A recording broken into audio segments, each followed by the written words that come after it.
TransCanada Pipeline Limited has applied for approval to construct and operate the East Mainline project, which would consist of 245 kilometers of new gas pipeline, beginning in Markham, Ontario and finishing near the community of Iroquois. The pipeline plans to run through or adjacently affect nearly 14 Indigenous communities. Hence, Indigenous communities, TransCanada, and the Crown will have to come together to find an effective solution.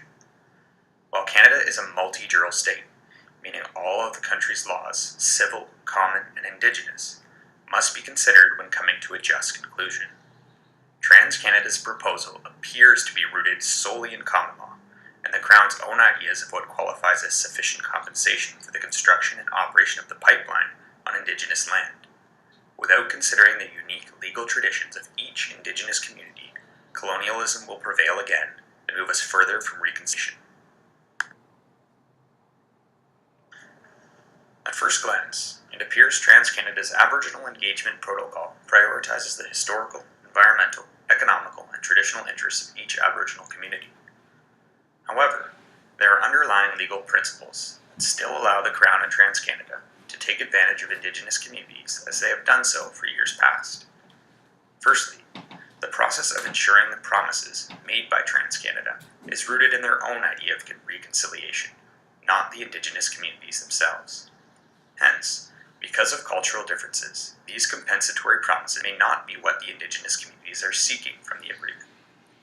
Secondly, the Crown owns all reserve land, which allows TransCanada to take advantage of the communities because their ownership rights limit them from collecting collateral from the project. Thirdly, affected communities such as, but not limited to, Curve Lake and Alderville First Nations have a weaker land claim than others, which lowers their negotiation power in terms of duty to consult. This means a community with a weaker claim may only need to be provided sufficient notice of TransCanada's intention to use their property prior to construction and operation of the pipeline. Firstly, TransCanada's idea of compensation is rooted in common law. They have guaranteed an abundance of job opportunities for Indigenous people of the affected communities. However, majority of these jobs provide only short-term benefits and monetary income that is just enough to get by. Material hauling, road clearing, and janitorial services, to name a few, lack long-term benefits and educational opportunities that can translate into better opportunities later in life. These opportunities would allow Indigenous communities to flourish. The opportunities offered essentially trap the Indigenous communities in the economic standstill that has hindered them for a long time. By law, negotiations involving Indigenous land must be negotiated in the best interests of the Indigenous communities affected. Hence, more adequate compensation needs to be considered from the Indigenous communities themselves. The fiduciary duty is TransCanada's legal obligation to negotiate in the best interests of the Aboriginal communities and not themselves. This is of major concern in this negotiation. What needs specially in the negotiation is the traditional economic activities specific to the Indigenous communities affected. In particular, Curve Lake First Nations, Alderville First Nations, Chippewas of Georgian Island First Nations, and Mohawks of Bay of Quinte pride themselves on hunting and fishing. In relation to the negotiation, TransCanada is paying more attention to providing non-traditional economic opportunities to these communities that are of little interest to them. Hence, by guiding the project based on TransCanada's own corporate values of responsibility, integrity, innovation, and collaboration, the fiduciary duty is not being fulfilled. Secondly, another major issue in this project revolves around ownership rights and regulations. So what are they? Ownership and regulatory rights encompass one's ability to make important decisions about the land, such as the transfer of property and the regulations regarding what the land can and cannot be used for. In regards to this project, all reserve land in Canada is owned by and regulated by the Crown. This means that the land is unalienable to the Indigenous communities and prohibits them the right to transfer the land and collect a collateral. The inability to collect a collateral as a result of these ownership rights prohibits the communities from obtaining proper monetary compensation from the construction and operation of the pipeline. Thirdly, in all matters regarding Indigenous land, the Crown owes a duty to consult. The scope of consultation varies on a spectrum based on how strong the claim of Aboriginal title is to that land. While the East Mainline project does not directly involve consultation from the Crown Crown's duty can be delegated to a third party, in this case, TransCanada Pipeline Limited. Duty owed varies from a simple notice of the infringement to their land if the claim is weak, to required consent from an Aboriginal community that has proven Aboriginal title. In regards to the East Mainline project, some of the affected communities have weaker claims than others. Thus, these communities can be taken advantage of. When a duty is delegated to a third party, it often results in an Impact Benefit Agreement, or an IBA, a formal contract outlining the impacts of the project, the commitment and responsibility of both parties, and how the associated Aboriginal communities will share in benefits of the operation through employment and economic development. While these can be very effective in ensuring commercial provisions, financial provisions, environmental protection, economic provisions, and labor provisions, there are drawbacks that particularly affect those with a weaker claim to the land. Essentially, the lack of title creates an imbalance of bargaining power and almost forces those communities with a weaker claim into IBAs that cannot be enforced. Employment targets and economic provisions means nothing if the community does not have the ability to provide proper training.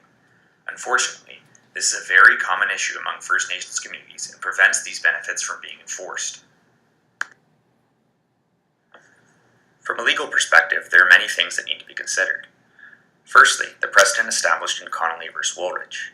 This case established that Aboriginal people were the primary occupants of our land, and their law was the law of the country. Hence, as for the precedent established in this case, Indigenous people are the primary occupants. Thus, they should have the highest legal standing in the country and should be in the driver's seat of this negotiation. So how does this relate?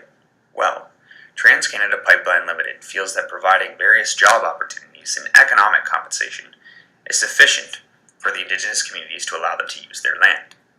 However, the concerns of the primary occupants of our country's land are less economical and revolve more around the preservation of traditional ways of life. This should be the foundation of the negotiation. For example, Chippewas of Georgian Island First Nations representative claims our greatest concern is over the preservation of watersheds. Secondly, Curve Lake First Nations representative claims that their major concern revolved around the endangerment to fish and wild game, which could affect traditional and cultural practices. Secondly, the fiduciary duty. The Crown must put the best interests of Aboriginals ahead of their own whenever Aboriginal land is in play. As for the Aboriginal Engagement Project, the project is guided by TransCanada's own corporate values of responsibility, integrity, innovation, and collaboration. If guided by their own ideas, is the fiduciary duty breached? Thirdly, the First Nations Commercial and Industrial Development Act is a potential solution to this problem. First Nations can request the Canadian government to essentially reproduce the provincial rules and regulations that apply to industrial projects off reserves and apply them to a specific on-reserve project. This incorporation by reference approach, opposed to private negotiation, put the Indigenous communities in the driver's seat and ensures both on and off-reserve projects are subject to similar regulations, which essentially levels the playing field. In conclusion, there are at least 3 things that still need to be addressed prior to the Indigenous community's acceptance of the application of the East Mainline project. Firstly, the duty to consult is creating an imbalance in bargaining power between TransCanada and some of the communities with weaker land claims.